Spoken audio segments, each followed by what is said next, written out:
Alors nous préparons la première communion de Samuel demain. Samuel a 8 ans et on a passé la journée ensemble. Nous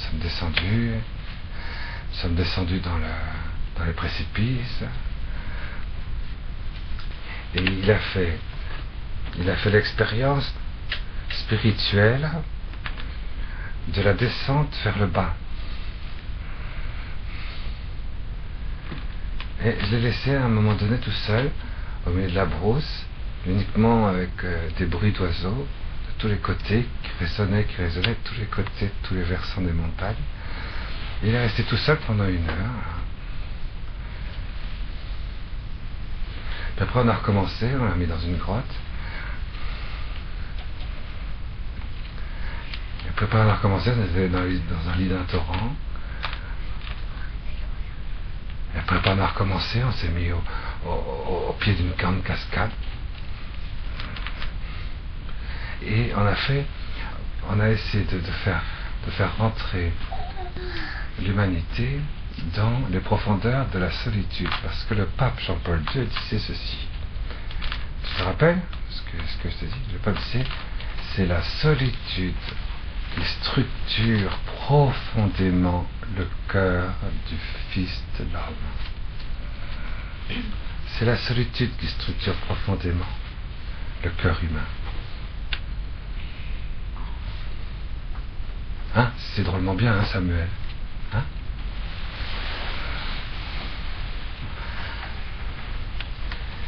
Alors, une fois qu'on a trouvé cette solitude profonde, on peut découvrir la solitude profonde du Fils de l'homme, c'est-à-dire Jésus, ce qui fait la caractéristique de Jésus, du point de vue du cœur, c'est qu'il est seul. C'est ce qui fait d'ailleurs quelque chose de tout à fait extraordinaire, le cœur de Jésus. Ce qui structure profondément le cœur de Jésus, c'est qu'il est seul. Il est seul à Gethsémani, il est seul à souffrir. Sur la croix, il est seul. Et tous les bruits qu'il entend autour, qui sont des cris, qui sont des vociférations, c'est comme nous, qui sommes entourés par le bruit des voitures, des oiseaux. Jésus est seul au milieu de tout ça. Dieu est seul. C'est quand même extraordinaire de comprendre aussi ça, que Dieu est seul. On dit tout le temps dans la Bible, Adonai Echad. Dieu est un. Dieu est un. Et il faut rentrer à l'intérieur de la solitude vivante de Dieu. Vous voyez, regardez quand on dit ça, tout de suite, c'est exactement comme pour l'Apocalypse, puisque c'est une introduction à l'Apocalypse que je fais. Quand on dit ça, on dit, oh là là, Dieu est seul, oh mon Dieu, Jésus est seul. Et un moment de recul, quand il commence à être tout seul dans une trou, dans une grotte, ça doit être effrayant. Mais pas du tout, c'est pas du tout effrayant. Et la solitude qu'il y a à l'intérieur de Dieu, ça doit être effrayant, mais pas du tout, c'est pas du tout effrayant. Découvrir son cœur, c'est pas effrayant. C'est de ne pas découvrir son cœur qui est effrayant. Du coup, quelqu'un qui n'a pas découvert son cœur, et cette solitude profonde qui habite le cœur de l'homme, cette solitude vivante, il a toujours peur.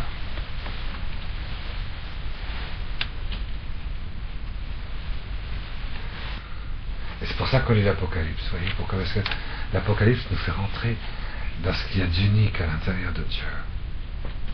Dans ce qu'il y a d'unique à l'intérieur de l'agneau de Dieu. Dans ce qu'il y a d'unique.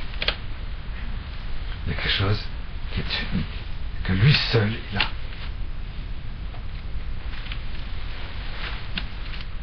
C'est curieux, hein? Regardez par exemple le démon, lui, il s'est révolté contre Dieu. Et bien du coup, que vous le vouliez ou non, le démon a peur. C'est pour ça d'ailleurs que les gens qui sont possédés, qui sont entourés des démons, sont toujours terrorisés. Pourquoi? Parce que le démon communique sa terreur.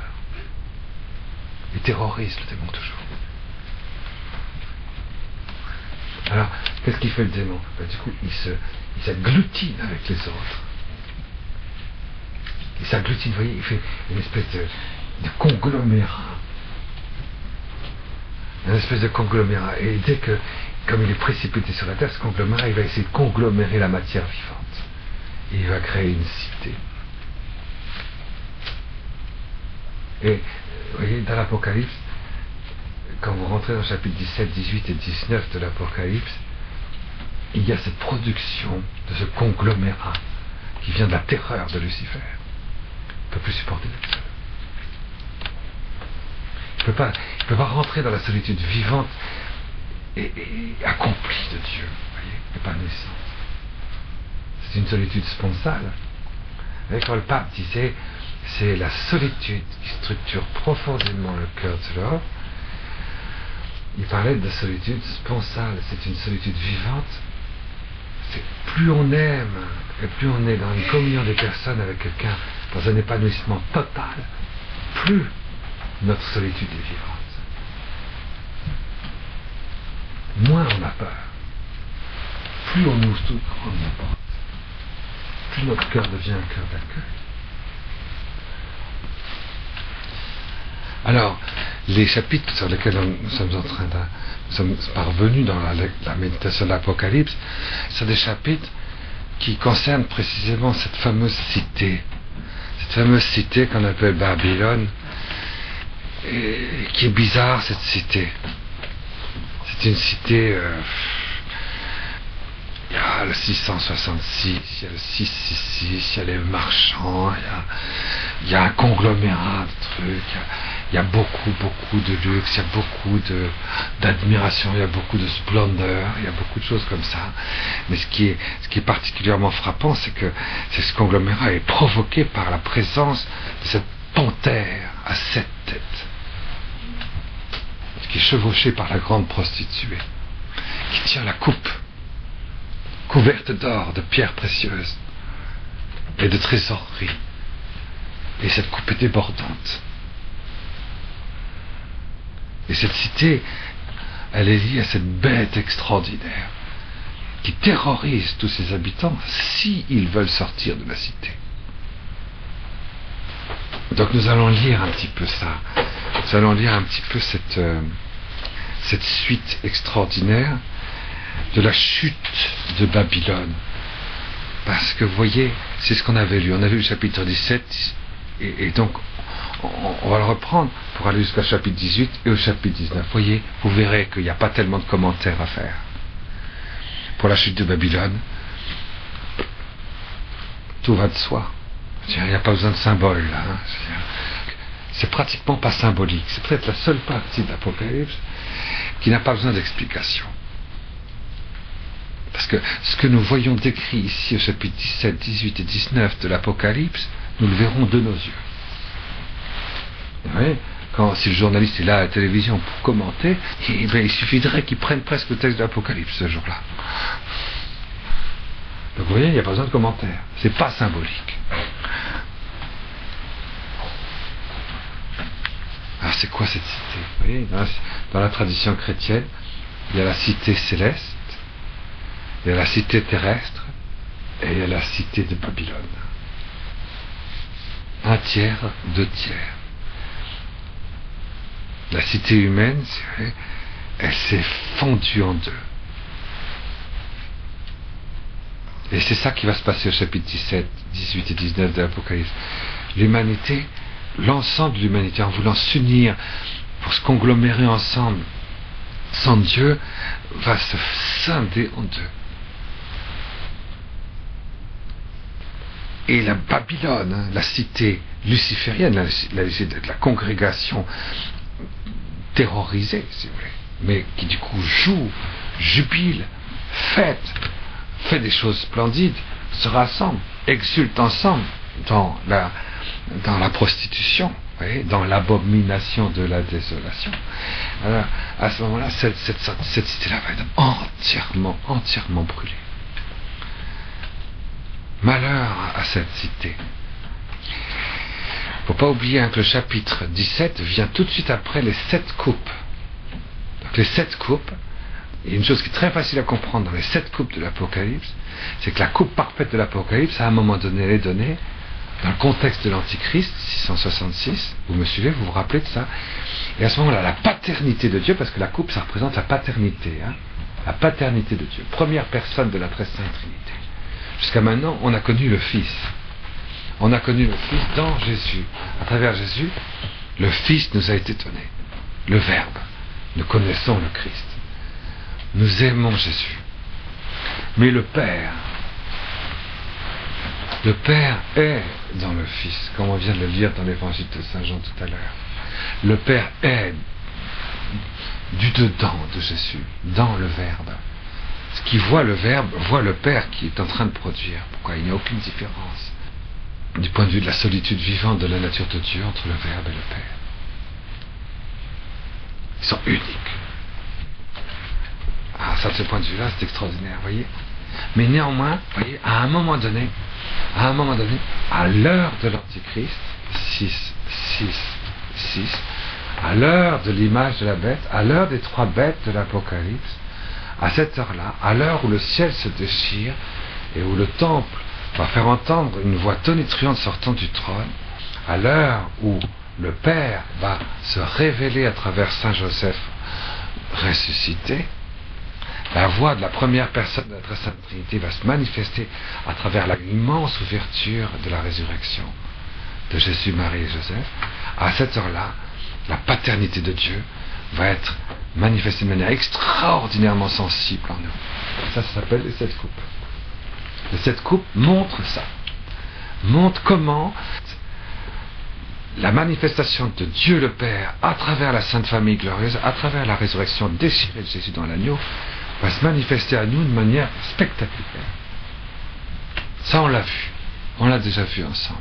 Eh bien alors, par contrepoids, c'est toujours comme ça, dans l'Apocalypse, par contrepoids, il y a la prostituée qui arrive. La cité de Babylone. La bête de la panthère, cette tête. Et elle tient la coupe. Et dans la coupe, il y a Shikutsim, Meshomem. Ça, c'est frappant, ça. Alors, vous avez compris? Non, vous ne savez pas ce que c'est Shikutsim, Meshomem. Shikutsim, Meshomem, c'est l'abomination de la désolation. Donc, c'est quand l'humanité s'autorise à s'introduire dans le Saint des Saints, dans le corps de l'homme, réservé à Dieu le Père seul. Hein, le clonage. Donc, lorsque l'humanité, ce que l'ange Gabriel a expliqué au prophète Daniel, lorsque l'humanité rentrera dans le sanctuaire à l'intérieur du corps humain réservé à la paternité créatrice de Dieu seul, ce sera Shikutsim, Meshomem. Le jour où l'humanité décide collectivement de s'autoriser à faire cette intrusion blasphématoire, elle fait quelque chose de plus grave que le péché originel. C'est pour ça que l'Apocalypse va mettre cette grande description de ce péché terminal, l'abomination de la désolation. Et l'ange Gabriel avait dit au prophète Daniel, le jour où l'humanité se décide à dire cet interdit-là absolu divin est un interdit absolu divin, mais que tous considèrent qu'il soit possible de le faire sans inconvénient, ce jour-là, l'humanité s'autorise à faire intrusion. Cette date, nous la connaissons, c'est le 8 mars 2005. Donc c'est pas si loin que ça. Alors c'est pour ça qu'on est en plein dedans. Et comprenez que quand on voit une prostituée qui tient, en fait la prostituée ça représente bien sûr l'ensemble du mondialisme tenu par le sang noir de Lucifer, la pieuvre noire. Certains qui disent il y a beaucoup d'inspirés, vous savez, qui font des poèmes, et qui disent oui, la grande prostituée de l'Apocalypse, c'est la franc-maçonnerie ecclésiastique. Moi je crois pas. Moi je crois que c'est la maçonnerie ecclésiastique, c'est évident. Elle en fait partie, en numéro 1. Mais c'est pas seulement la maçonnerie ecclésiastique, c'est l'ensemble de l'humanité. L'ensemble de l'humanité, celle qui a été choisie par Dieu. C'est dans l'humanité ceux qui ont été choisis par Dieu et qui ont décidé de se nourrir non pas de la miséricorde de Dieu, mais de l'abomination de la désolation. c'est un contexte de mondialisme, c'est un contexte onusien, si vous voulez, c'est un contexte de pieuvre noire, hein, c'est un contexte de conglomération. Ça, vous voyez, c'est tout ce qu'on avait vu jusqu'à maintenant. À partir de ce moment-là, il faut comprendre que l'heure du Père est arrivée. La paternité de Dieu. Il va falloir vivre de la paternité de Dieu. Vous voyez, c'est extraordinaire. Le Saint-Esprit touche le cœur profond et spirituel. Le Verbe touche. Le Verbe de Dieu, le Christ, il touche, il est la lumière. Il vient nourrir la lumière surnaturelle de notre foi. Il vient nourrir notre intellect agent, qui dépasse notre corps, mais qui, à travers le corps, s'exprime dans la vie contemplative. Le Saint-Esprit, lui, il vient enflammer notre âme. Toute notre affectivité s'enflamme dans le cœur profond par l'Esprit Saint. Et c'est l'âme. Parce que la paternité de Dieu, elle s'exprime dans une liberté incarnée. Quand Dieu nous crée, il crée une liberté paternelle qui est la sienne, de fécondité, dans un corps humain. Le Verbe de Dieu, deuxième personne de la très sainte Trinité, vient à l'intérieur de nous pour mettre sa solitude extasiée à l'intérieur de notre intelligence spirituelle, notre vie contemplative, notre esprit humain. Le Saint-Esprit, lui, il vient enflammer notre cœur, enflammer notre âme. Hein, l'esprit, l'âme, le corps. Et la paternité de Dieu vient donner ce qu'il y a d'unique dans cette paternité à l'intérieur d'un corps. Il crée un nouvel être humain. Le corps est lié au Père. Notre corps vivant est lié au Père. Le Père, quand il fait que notre corps devient un corps vivant dans la liberté du don, on touche la paternité. Et bien, voyez, quand on lit ces chapitres 17, 18 et 19, entendez bien 19, ce que ça veut dire, parce que 19 c'est le chiffre de Saint Joseph, c'est 3 chapitres qui montrent les 7 grandes descriptions du jugement de Babylone la Grande, eh bien, montrent bien qu'on rentre dans le temps à l'intérieur du peuple de Dieu, du Père. Alors, une fois qu'on a compris ça, on peut lire. Parce qu'il faut toujours revenir à ce qu'on avait déjà vu. Hein. Tout ça, on l'avait déjà vu. On avait vu. Hein. Donc, comprenez bien. Hein. On est donc bien d'accord. Dès que vous lisez la coupe, dites-vous bien, c'est la paternité de Dieu qui est impliquée. La coupe, c'est réservé au Père. C'est pour ça que c'est à la fin de l'Apocalypse. Hein.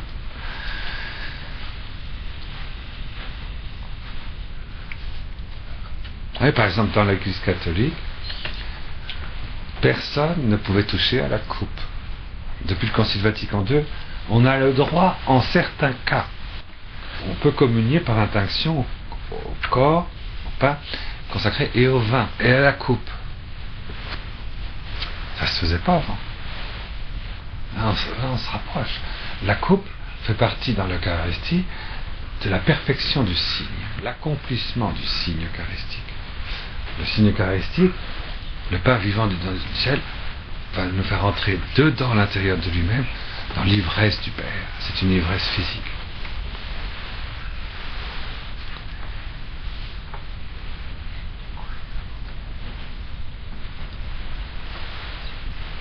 Alors, on va lire ça. Alors, on avait dit, vous voyez, si vous voulez un petit peu voir un petit peu le jugement de la prostituée, il y a 7 parties dans le jugement de la prostituée, chapitre 17, 18 et 19. Il y a 7 parties. D'abord, jugement de la prostituée. Nous l'avions déjà vu. Survient un des 7 anges aux 7 coupes. Il me parle et dit, viens, je te montrerai le jugement de la grande prostituée, assise au bord des eaux innombrables. Elle est assise, elle se repose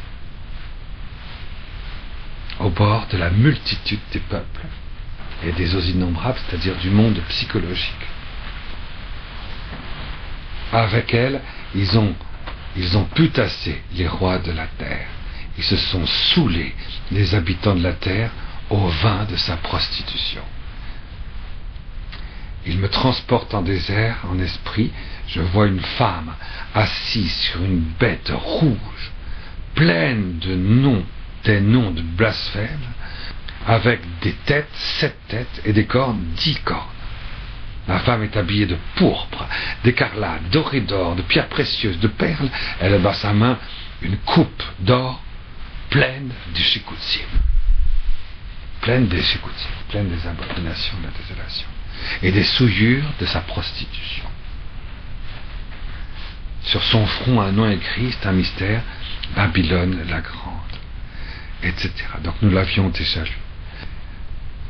Alors, après, il y a deuxième partie, explication du mystère de la prostituée, de la grande prostituée. Bizarre cette histoire de prostituée. Hein. L'humanité, si elle s'est séparée de Dieu et qu'elle veut prendre la place de Dieu, c'est la prostituée par excellence. Elle s'est prostituée. Ça veut dire qu'elle a été l'épouse de Dieu. Et puis elle s'est prostituée. Elle a préféré chevaucher cette bête, cette panthère, à 7 têtes et à 10 cornes. C'est effrayant.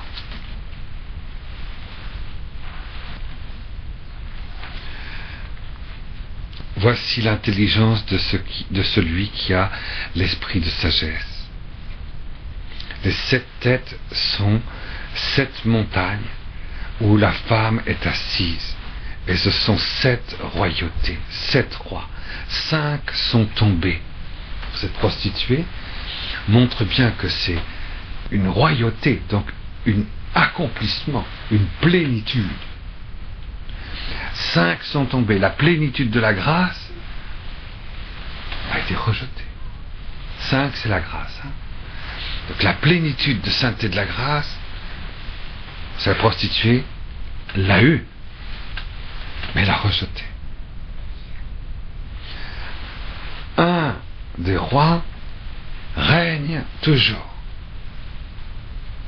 L'autre n'est pas encore venu. On est vraiment dans un moment, on est à 6e trompette, 6e sceau, 6e église, 6e coupe,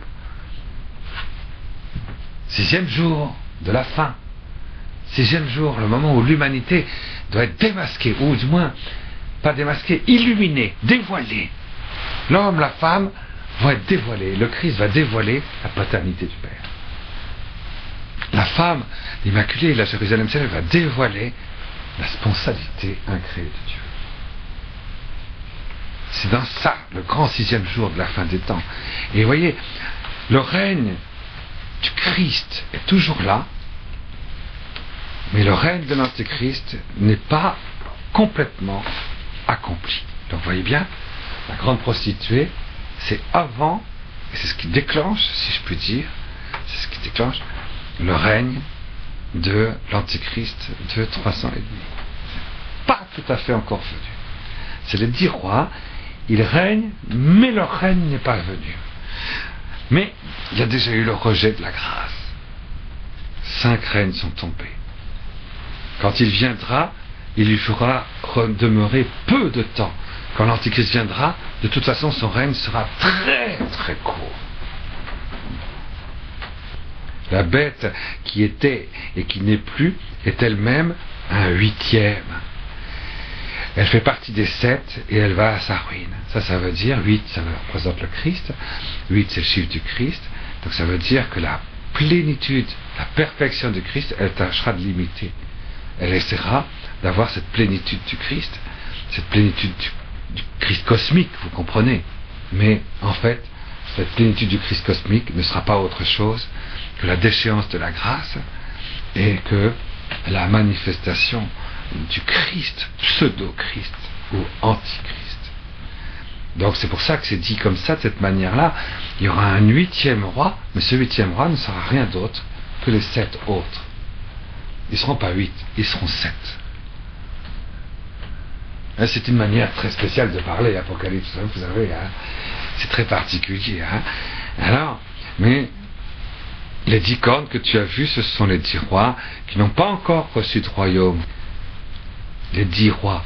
Là, en ce moment, on va voter, je crois, en mai, c'est ça, pour un des 10 rois, un des 10 royaumes. On est quand même à l'époque des 7 coupes. Hein. Alors les 10 royaumes, on sait où ils sont. Si vous voulez, un jour, on pourra faire une map monde et je vous ferai la frontière des 10 royaumes. Pour l'Europe, c'est pas compliqué, hein.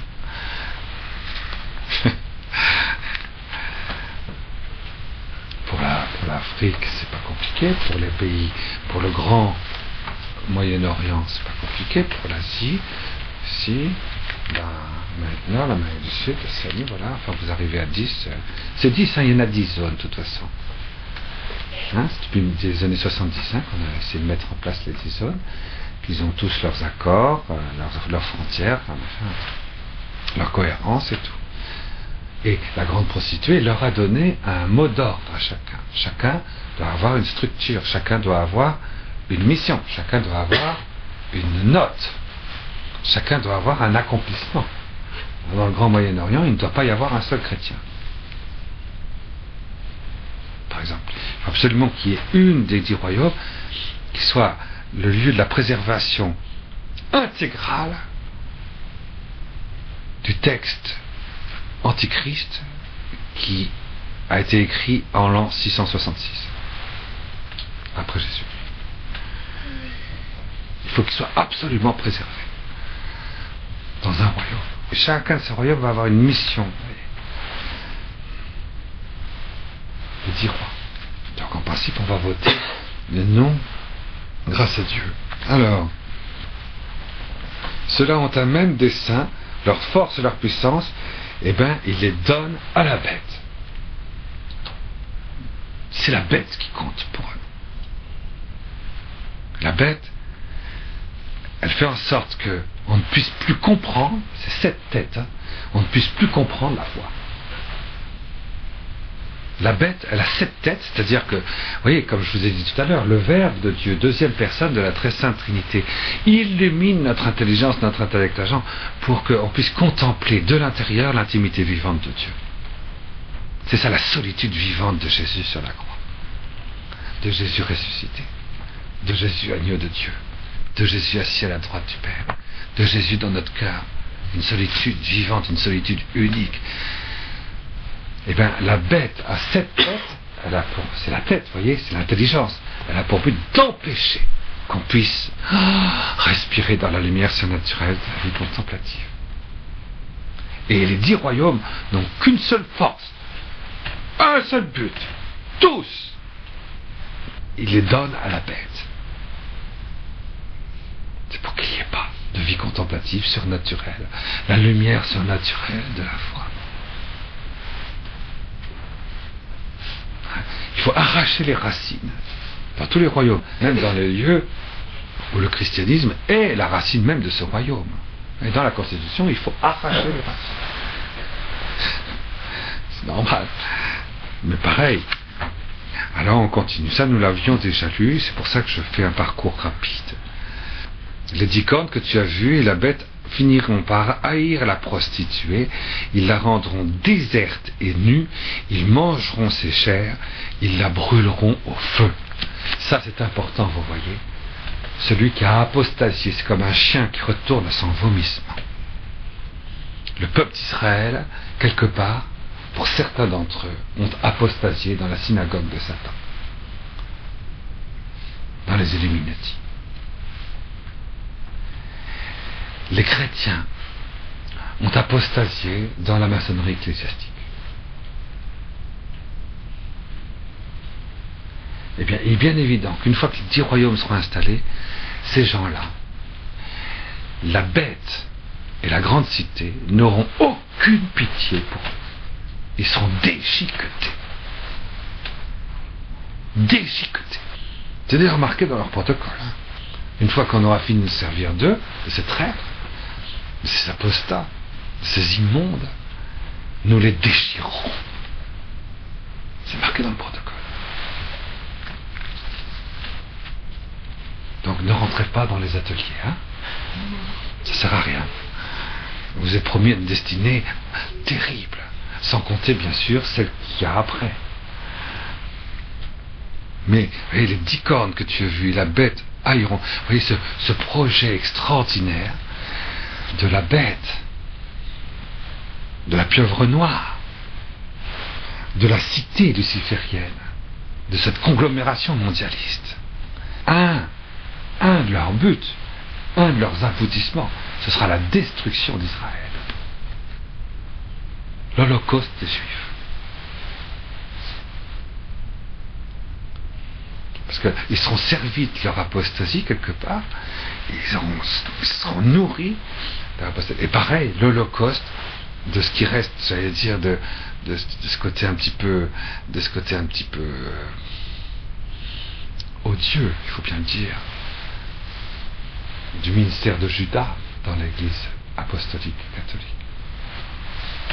C'est pour ça, c'est à cause de ça, vous voyez qu'il y a certains qui assimilent la prostituée à l'ensemble de ceux qui ont apostasié et qui sont rentrés activement au service de la bête, dans le corps mystique de la bête.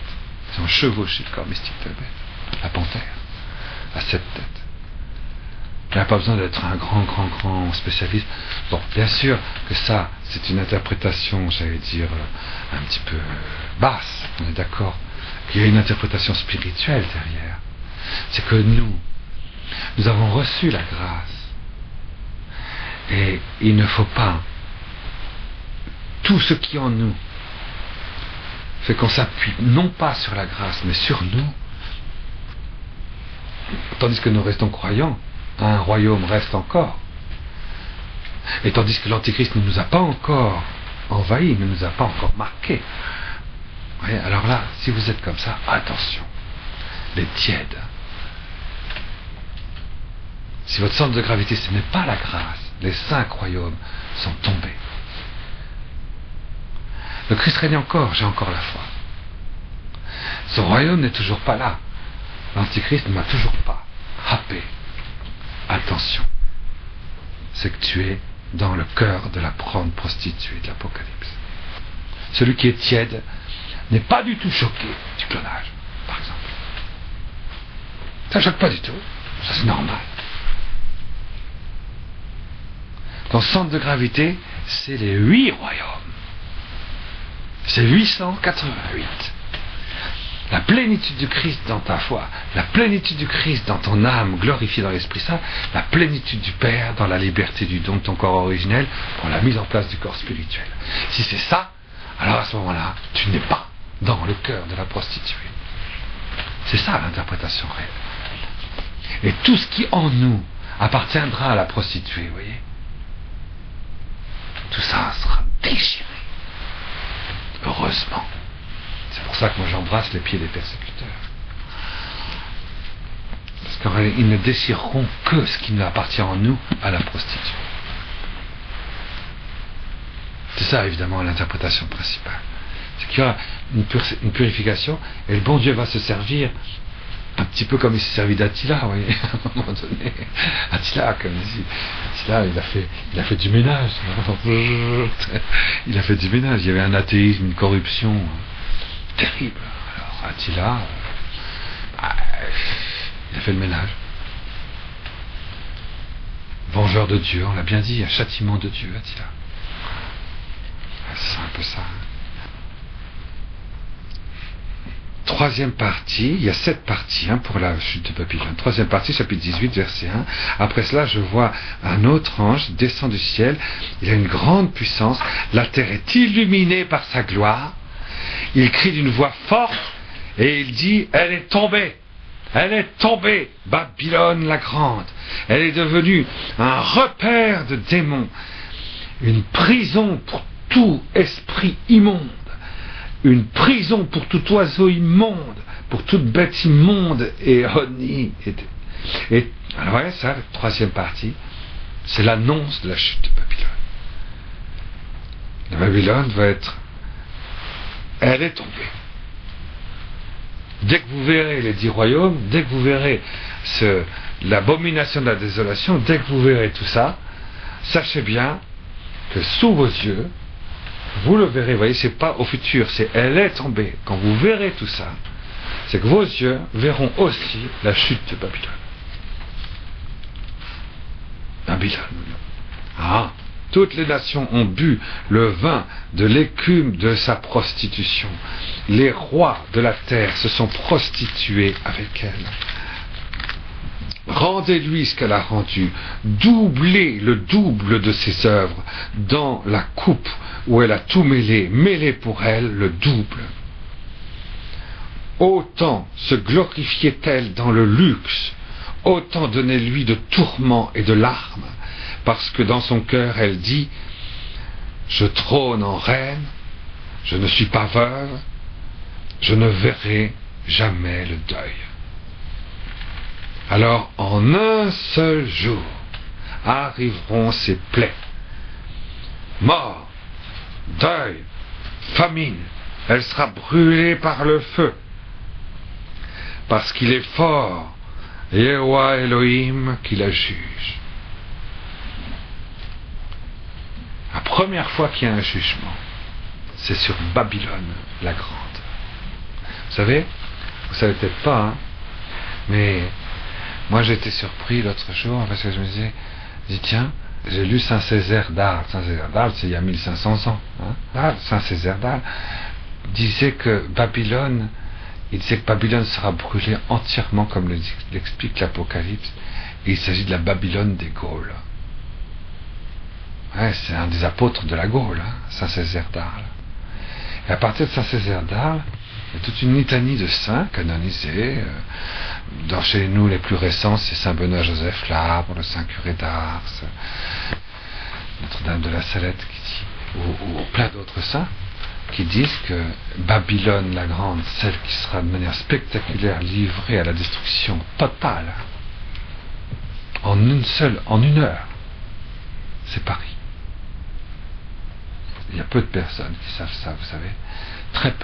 Très peu qui savent que c'est une multitude de saints qui ont dit carrément que là où on verra visiblement ce qui est révélé invisiblement dans la chute de Babylone, parce qu'en fait la chute de Babylone c'est beaucoup plus profond, hein, voyez, il y aura une icône, ce sera la destruction totale de Paris. Pourquoi ? Parce que c'est Paris qui a décidé en premier, le sachant, qu'on pouvait réaliser l'intrusion de l'abomination de la désolation dans le clonage de l'homme. Le premier. Et du coup, c'est Paris qui s'est battu comme un lion et comme un agneau, avec 2 cornes, pour aller là-bas, sur la tête de la panthère à 7 têtes, il y a 10 cornes, pour empêcher que cette bête ne l'interdise. C'est à cause de Paris que du coup, le 8 mars 2005, l'abomination de la désolation est décrétée sur toute la terre. Et la source, c'est Paris. Mais ça, c'est une petite nota bene, c'est pas marqué dans l'Apocalypse. Ce qui est marqué dans l'Apocalypse, c'est que Babylone, celle qui doit être entièrement détruite sous les yeux de tous, est liée au Shikutsim Shemem. C'est lié à ce fait que je refuse de retrouver dans mon corps originel le premier instant de ma première cellule, dans le premier génome, où Dieu me crée dans ma liberté d'origine. Je refuse de me retrouver dans les mains de Dieu le Père, dans mon corps originel, me rétablit, me fait respirer dans l'unique intériorité solitaire de Dieu. Je refuse de trouver une solitude profonde. C'est pour ça qu'avec Samuel, on y est allé cet après-midi. On est allé ce matin. On est allé s'enfoncer en faisant 5 grands exercices pour faire surgir la joie, l'ampleur, la liberté d'une solitude profonde et habitée. C'est la solitude qui structure profondément le cœur de l'homme. C'est pas un ermite qui le dit, vous voyez, c'est un pape. Un pape qui est toujours entouré de millions de gens.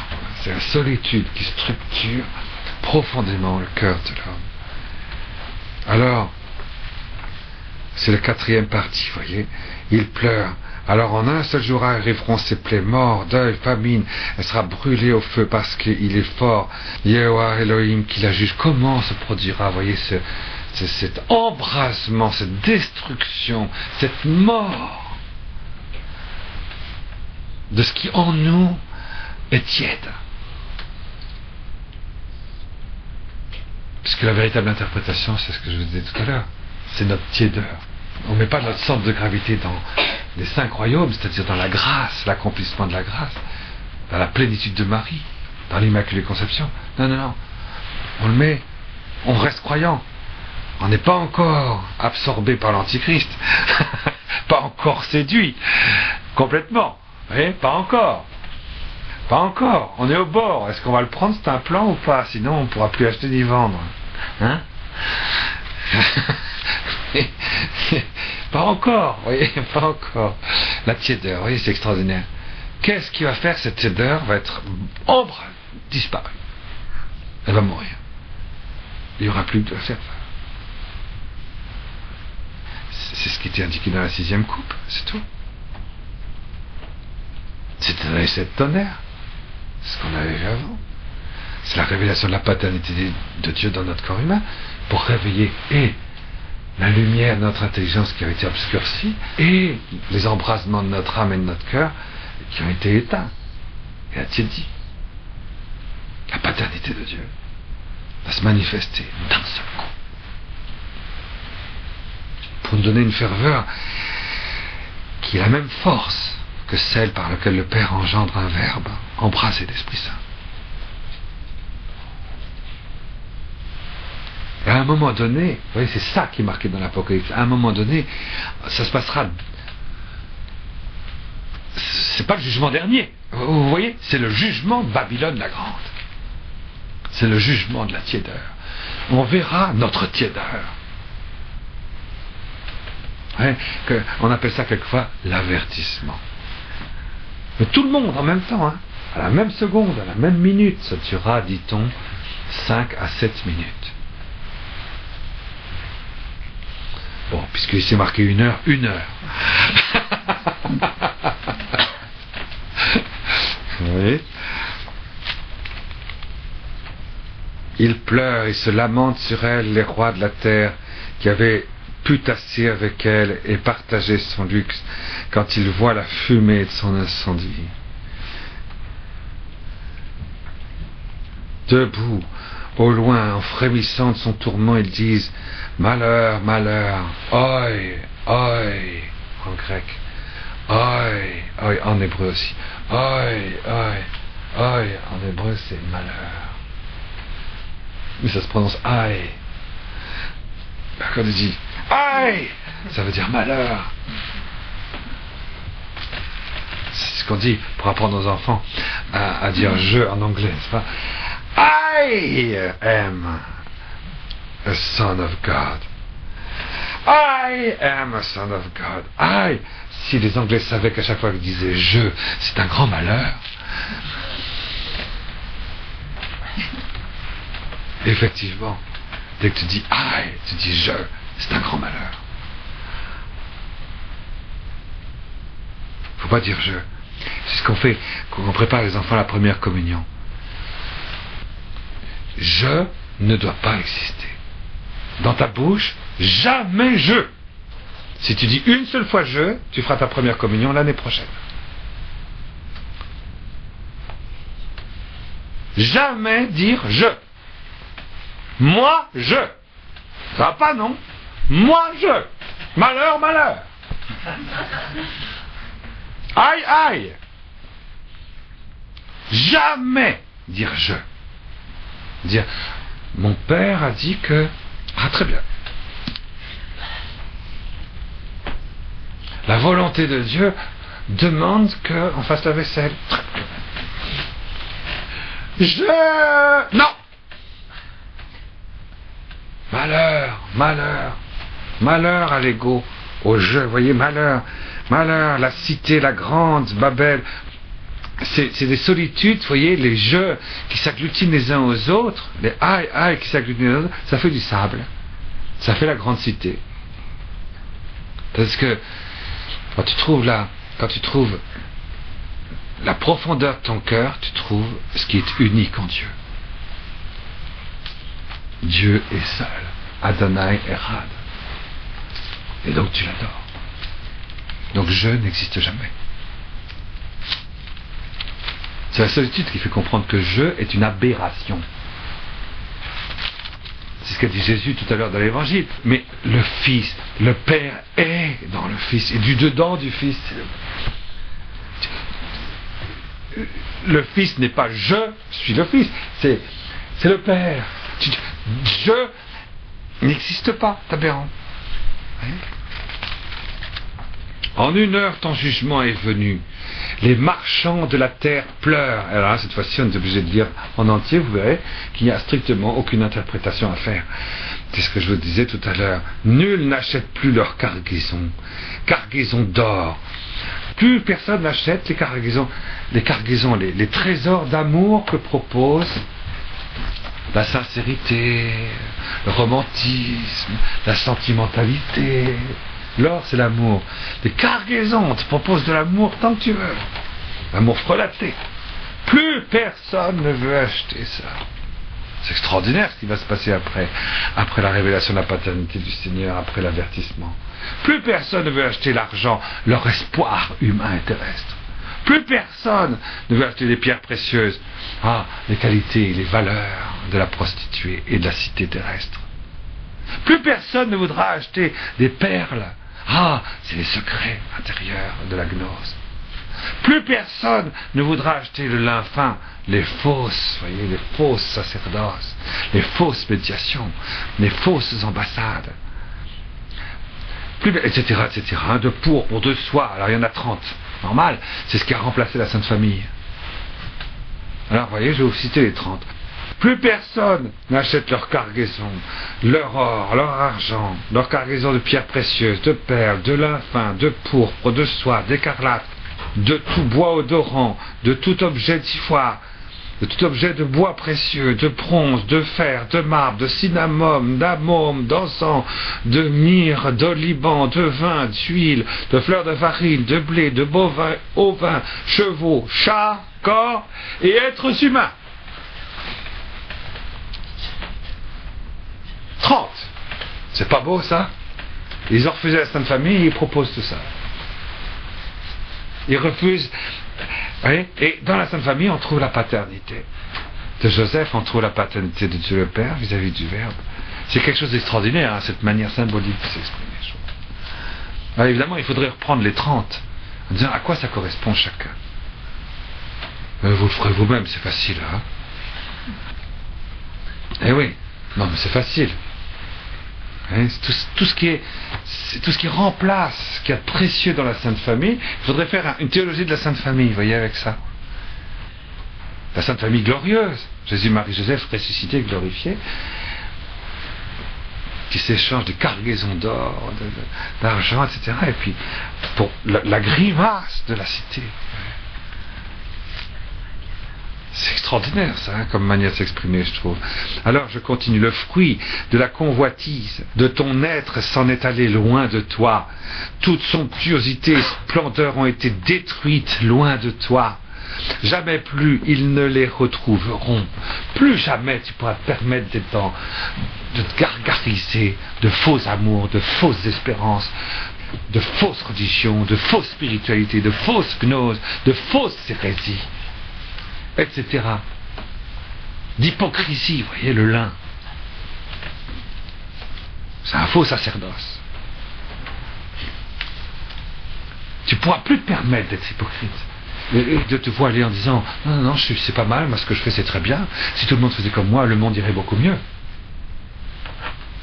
Je connais des gens qui m'ont dit ça.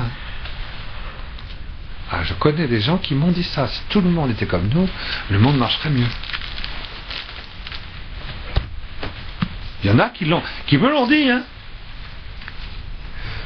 Moi je dis toujours, si tous les prêtres étaient comme moi, ce serait une catastrophe. Et j'en suis pas le seul à en être convaincu.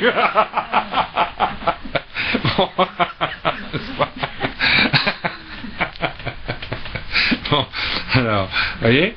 Bon, alors, on continue. Ça veut dire qu'il n'y aura plus aucune illusion, on ne peut plus se faire illusion. On est obligé de choisir. On peut plus se faire illusion. Jusqu'à l'heure de l'antéchrist démasqué, on peut se faire illusion. En disant après tout, je fais ce que je peux. Ce qu'on dit quand on bénit la table quelquefois, Seigneur, j'apporte mes pains et mes poissons, j'espère que tu vas les multiplier. Je fais ce que je peux.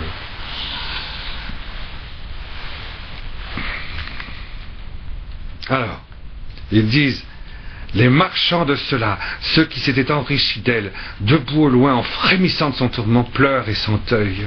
Ils disent, oi, oi, ou se préfèrent, aïe, aïe, ou malheur, malheur. La cité, la grande cité vêtue de lin, voyez l'hypocrisie par excellence, le sacrement d'hypocrisie, de pourpre, voyez, les cardinaux, les princes, c'est les princes de ce monde, sont revêtus des princes de ce monde, d'écarlate sainte d'or, de pierres précieuses et de perles, parce qu'en une heure, elle est devenue déserte. Tant de richesses.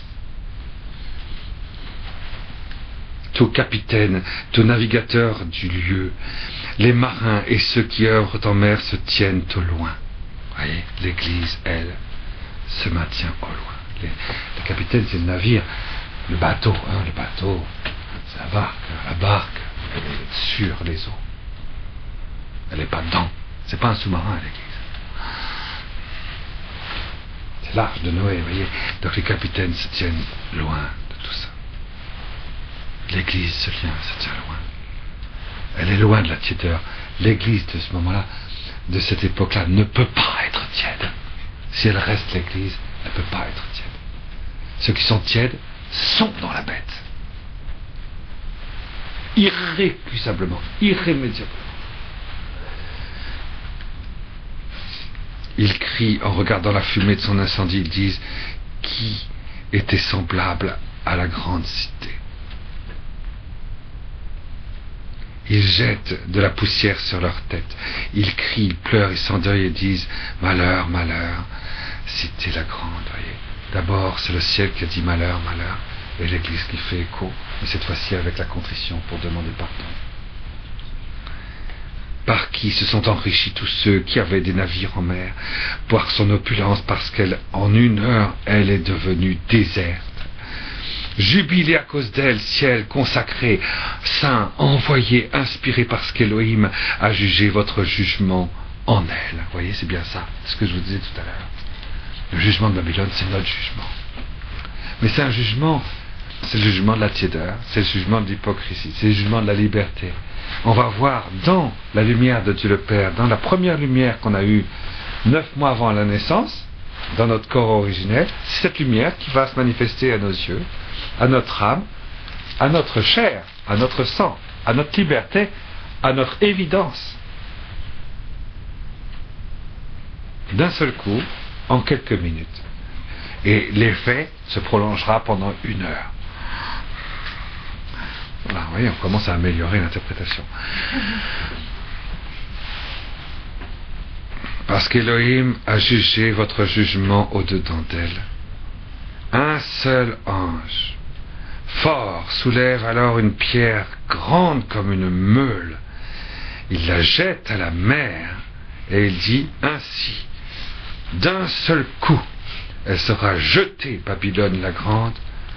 Non, on ne la reverra plus jamais. C'est avec la meule qu'on moule le grain pour faire l'Eucharistie. Et la meule, c'est quoi cette meule? Vous voyez, cette meule, c'est quelque chose d'extraordinaire. C'est quelque chose qui moule de manière à ce que le corps mystique de Jésus fasse un seul hostie eucharistique. On passe de Jésus seul à l'unique plénitude de Jésus entier, grâce à la meule. Entre-temps, il y a la meule. La meule, c'est la résurrection. C'est quelque chose de solide, une meule, hein, sinon tu n'écrases rien du tout. Et la meule, c'est cette unité profonde de la résurrection de Jésus, de Marie et Joseph. D'un seul coup, dans la mer, dans le monde psychologique, de notre âme, qui se fait encore illusion sur sa ferveur, en disant, moi, je connais Dieu, moi, je suis un catholique hyper branché. Alors, vous voyez, d'un seul coup, terminé. On va voir tout ça. On va voir à quel point cette lumière de l'Eucharistie va s'associer à la lumière de notre corps originel dans la paternité de Dieu pour la vision et la mise en place de notre corps de résurrection. C'est quelque chose d'extraordinaire, ça. Hein. C'est une manière de parler que je trouve fantastique. Qu'est-ce que t'en penses, Jean-François? C'est quand même pas mal. Hein. Tu es largué peut-être? Non, ça va, tu suis. Non, tu suis très bien. Bon, très bien. J'étais sûr que tu suivais. Oui, la lumière de la lampe, non, elle ne brillera chez toi plus jamais. La voix de l'époux et de l'épousée, elle ne s'entendra chez toi plus jamais. Parce que tes marchands étaient les grands de la terre, parce que en tes sorcelleries, ils ont été garés, les païens, les goïms. Et là se trouve le sang des inspirés, des consacrés, de tous les égorgés de la terre. La voix des joueurs. Donc d'un seul élan, excusez-moi, j'avais sauté des versets. D'un seul élan, elle sera jetée, Babylone, la grande cité. Non, elle ne se trouvera plus jamais. La voix, et on reprend, vous voyez, la voix des joueurs de sitar, des musiciens, des flûtistes, des joueurs de chauffard. Non, elle ne s'entendra chez toi plus jamais. On va le voir pourquoi. Hein?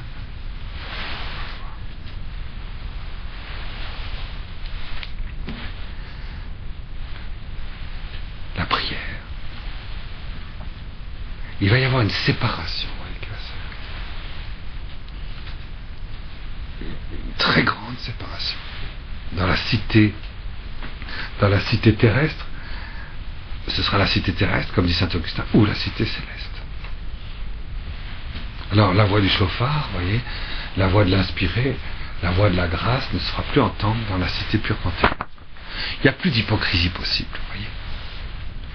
La voix de l'époux et de l'épouse, la sponsalité ne s'entendra plus. Vous voyez, il n'y aura pas de communion de personne entre un homme et une femme dans la cité terrestre. Ce sera fini. Ouais, tu peux recouler en disant, nous on vit en concubinage, on vit quelque chose de très très fort, on vit en concubinage, on vit, ou même on vit marié, on vit quelque chose de très très fort, puis en fait c'est pervers. D'accord? Mais ils peuvent se donner l'illusion de sponsalité. Là, l'unité sponsale, c'est quelque chose de très fort, l'unité sponsale. Puisque c'est quelque chose qui prend de l'intérieur la solitude vivante et habitée du corps, qui surgit illuminée dans la solitude vivante du corps de l'autre. Hein? C'est bien ça. C'est toi qui me l'as expliqué. C'est la solitude vivante et extasiée de mon corps, de ma chair profonde, qui vient s'illuminer et se déployer dans la solitude vivante et habiter du corps de l'autre. C'est ce que disait le pape, vous voyez. C'est la solitude qui structure profondément le cœur de l'homme. La première dimension sponsale du corps de l'homme, qui ouvre les tosses de l'anthropologie de l'homme et de la femme. Vous avez tous lu l'enseignement du Saint-Père sur la première dimension de la solitude sponsale de l'homme et de la femme, n'est-ce pas? Eh bien, voyez, plus de sponsalité.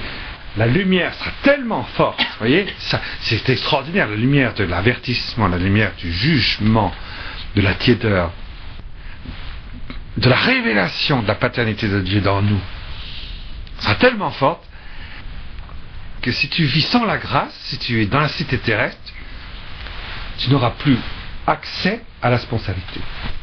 Tu pourras gambader, te prostituer, faire tout ce que tu veux, mais tu pourras être pédé, tu pourras tout ce que tu veux, mais tu pourras pas, tu n'auras aucune, dans la cité terrestre, tu ne pourras avoir aucune expérience de la communion profonde des personnes dans la complémentarité sponsale. Vous voyez, c'est marqué en toutes lettres. Hein. La voix de l'époux et de l'épouse ne s'entendra plus chez toi jamais. C'est pas extraordinaire, ça? Alors nous, on va rentrer où? Comment est-ce qu'on va faire? La cité terrestre, on en fait partie. On fait partie de la cité terrestre, on fait partie de l'humanité quand même. Alors très bien, continuons vite. Chapitre 19, verset 1. Après cela, j'entends comme la voix forte une foule innombrable au ciel, et elle dit Alléluia. Vous voyez la différence entre Aïe et Ya. Alléluia. Ya. Aïe. C'est l'inverse. Alléluia. Gloire, puissance à notre Elohim, parce que ses jugements sont véritables et justes. Il a jugé la prostituée, la grande prostituée qui avait défloré la terre par ses prostitutions et vengé le sang de ses serviteurs jaillit de sa main. Une deuxième fois, ils disent Alléluia. Alléluia. Une voix. Sa fumée s'élève pour les éternités d'éternité. Les 24 anciens mystères, voyez, 24 anciens, rappelez-vous, hein, les 24 anciens mystères de l'incarnation, les 4 vivants mystères de la résurrection, tombent. Le mystère de l'incarnation de Jésus, tout ce pourquoi il s'est incarné, tout ce pourquoi il est ressuscité, tombe et se prosterne devant Dieu, assis sur le trône. Tout le mystère de l'incarnation et tout le mystère de la résurrection adore, c'est-à-dire tout le mystère de l'incarnation Jésus, tout le mystère de la résurrection Jésus, s'écrase, se prosterne et reconnaît que tout est en fonction de la révélation de la paternité de Dieu. C'est tout pour ce qui compte, c'est la paternité. Et il se prosterne. Jésus, le Verbe incarné, l'incarnation, la résurrection ne sont rien à côté de la manifestation glorieuse de la paternité de Dieu. C'est marqué là, vous voyez. Ils disent Amen, Alléluia. Corps mystique vivant entier de Jésus entier commence à s'exprimer devant la paternité de Dieu, et du dedans d'elle, une voix sort du trône et dit, ça c'est Saint Joseph, vous vous rappelez que le trône, hein, ça désigne quelque part la présence physique et glorieuse de laquelle se sert le Père, première personne de la très sainte Trinité. C'est son trône, c'est son instrument glorieux. Et nous l'appelons Joseph glorieux. J'entends donc une voix qui sort du trône qui dit « Louez notre Elohim, tous ses serviteurs, ses frémissants, les petits comme les grands. » On va rentrer dans une admiration et une louange. J'entends comme une voix d'une foule nombreuse, comme la voix des eaux innombrables, comme la voix forte des tonnerres, et elle dit Alléluia. Yahweh, Yahweh, Elohim Sabaoth. Jubilons, exultons, rendons lui gloire. Elle est venue, elle est arrivée, elles sont là. La voici, les noces, voyez, de l'agneau. Ce qu'on dit à chaque messe, hein. Bienheureux les invités. La voici. Les voici les noces de l'agneau. Les voici les noces de l'agneau. C'est ici cette phrase, voyez, quand il y a la messe. Voyez. Bienheureux les invités aux noces de l'agneau. Les voici les noces de l'agneau. Ah, son épouse est prête. Son épouse est prête. Il lui a été donné de s'habiller de lin fin, resplendissant, immaculé. Oui, le lin fin, c'est les œuvres de justice des saints.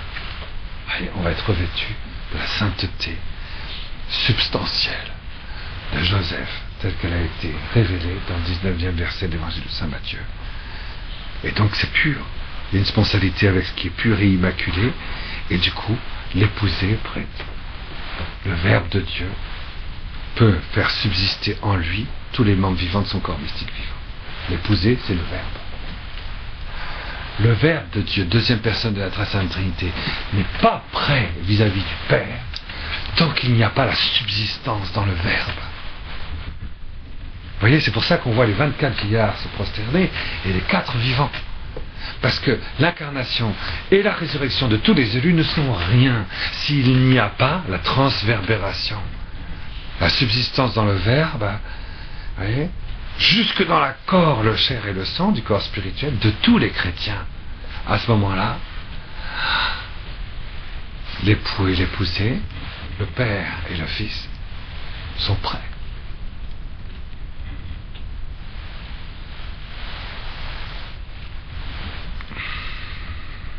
Jubilons, exultons, rendons lui gloire, car elles sont venues, les noces de l'agneau.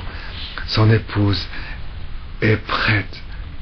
Il lui a été donné de s'habiller de lin fin, resplendissant, pur, c'est très beau tout ça, oui. Le lin fin, c'est les œuvres de justice des saints. Il me dit, écris. Heureux les invités au festin des noces de l'agneau. En marche. En hébreu, on dit heureux, je vous l'ai dit la dernière fois, je crois. Quand vous dites heureux les pauvres en esprit, heureux ceux qui écoutent les paroles de ce livre, heureux les invités aux noces de l'agneau. En fait, en hébreu, ça se dit debout, marchons. Vous ne saviez pas ça, hein, quand vous dites heureux. Ah, tu es pauvre, écrasé. Tu es pauvre, écrasé par la maladie, persécuté, tu vois, inconsolable. Alors, debout, il marche. C'est ça que ça veut dire heureux. Heureux, en marche. Ah, tu as mal, tu as un sacrifice. Tu as mal aux pieds, tu as trop froid aux pieds. Les épines t'écorchent la jambe. Heureux es-tu. Ça veut dire debout, marche, va plus vite. Enfin un sacrifice. Enfin un sacrifice. Heureux les invités au festin des noces de l'agneau.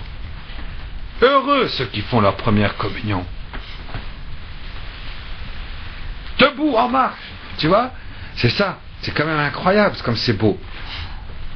Il me dit, ces paroles d'Élohim sont véridiques. Je tombais à ses pieds pour me prosterner devant lui. Il me dit, voilà, non, je suis un compagnon de service comme toi et tes frères, possédant en moi le témoignage de Yeshua, de Jésus. Prosterne-toi et adore Elohim, la très sainte Trinité. Oui, le témoignage de Jésus est le souffle de l'inspiration. Oh, ça c'est une traduction de... Là-bas, il y a un petit livre, là, blanc. Vous allez me le passer. Oui, oui, parce que j'aime pas trop ici cette dernière traduction. Et on termine d'ailleurs par là, chapitre 19, verset 10. Et il me dit, écris, heureux ceux qui sont invités au festin de noces de l'agneau. Puis il me dit, ce sont les paroles véritables de Dieu. Et je tombais à ses pieds pour l'adorer. Il tombe à ses pieds pour adorer une créature. Non, tu n'adoreras pas, hein, Joseph. Hein. Il me dit, garde-toi de le faire. Je suis serviteur avec toi et avec ceux qui possèdent le témoignage de Jésus. C'est Dieu que tu dois adorer. Car le témoignage de Jésus, c'est l'esprit de la prophétie. Ah, je préfère. Le témoignage de Jésus, c'est l'esprit de la prophétie. Si tu veux être martyr, si tu veux témoigner, alors tu témoignes de la fin. Tu témoignes des noces de l'agneau. Vous voyez bien que le jugement de la prostituée, et j'en ai fini, vous voyez, on a eu les 7 parties du jugement de la grande prostituée et de la cité de Babylone la Grande. Ça s'est produit en 7 parties. C'est pour montrer à quel point c'est important l'équivalent du péché originel à la fin. L'abomination de la désolation. J'écoute monsieur même, puisque ça prend 7 parties dans l'Apocalypse. C'est pour dire que c'est pas une petite chose. Que l'humanité s'autorise à réaliser, à agresser Dieu à l'instant même où il est en train de créer, c'est terrible, ça, dans l'histoire du clonage, c'est effrayant. C'est pas une petite chose, ça prend 7 passages dans l'Apocalypse, à soi tout seul. Bon, le jour où, à cause de cela, il va y avoir le fameux avertissement, c'est-à-dire, la paternité de Dieu va se manifester dans tous les corps humains par une miséricorde du Père qui ne veut pas que les hommes soient absorbés par la bête de la panthère à 7 têtes. Vous voyez, si vous mettez un gros couche de béton sur un volcan qui érupte sa lave, vous voyez, qui érupte son feu, l'amour de Dieu le Père, qui vient de l'intérieur, je mets une grosse couche de béton dessus, forcément, la lave, il faudra bien qu'elle sorte par un moyen ou par un autre, et donc ça va partir par un autre côté, là où on ne s'y attend pas. C'est exactement ce qui se passe, ce qui est en train de se passer, 8 mars 2005, et là, qu'est-ce qui va se passer d'un seul coup? L'amour du Père va se manifester d'une autre manière, universellement, d'un seul coup. Alors c'est les noces de l'agneau. Ça veut dire que les noces de l'agneau, c'est quoi? C'est que vous savez, les noces de l'agneau, à un moment donné, Babylone est là, elle va se replier sur elle-même dans une tiédeur qui va devenir glacée. Comprenez? Elle sera ouvertement diabolique. Bon.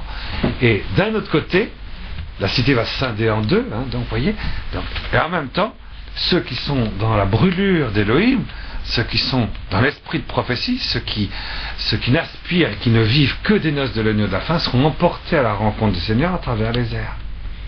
Deuxième verra les fois suivantes, justement dans l'Apocalypse, comment la cité de l'humanité va se scinder en deux et qu'il va y avoir cette béatitude d'enfance des noces de l'agneau, sponsale, glorieuse, mais en même temps terrestre. C'est toujours pas la fin.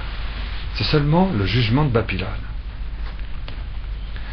Babylone, c'est-à-dire la cité de l'humanité athée, va se trouver jugée et ridiculisée parce que les chrétiens, dont elle s'est abreuvée de leur sang par leur martyrs, les a ridiculisés, eh ben, sont emportés et ils vont vivre des noces. C'est pas la fin, mais un certain nombre seront emportés